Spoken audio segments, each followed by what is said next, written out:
आज मोर YouTube video रे स्वागत जनाछे। आए मैं मोर माँ घर के आसे मोर देह भल नी न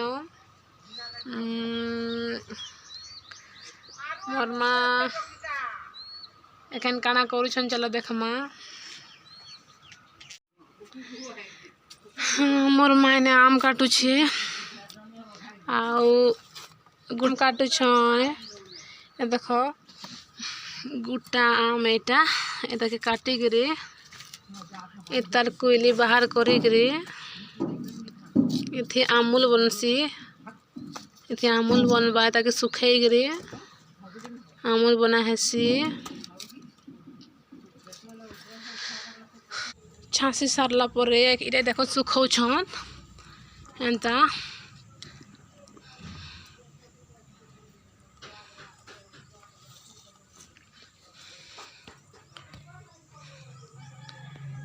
सुखाउ छन।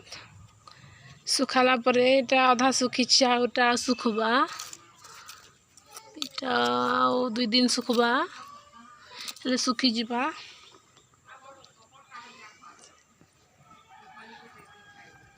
तापर एटा के सुखी गला परे आमूल बना इटा के धोई के आमूल बनासन आ बरस्टी सारा खाएसन। इटा से आम भीतर कोयली कहसन से ताके से ताके रखु छन। एटा का करबो जे रखु छन एटा नून बदली हेसी।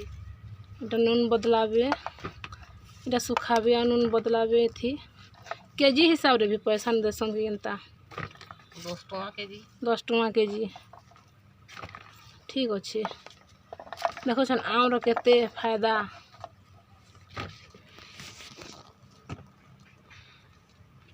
आज वीडियो थी केनता हमें आम के काटी करी सुखे करी तार आमूल केनता बना हेसी। आउ हमर वीडियो के भल लागी थिले लाइक करबे सब्सक्राइब करबे और शेयर भी करबे।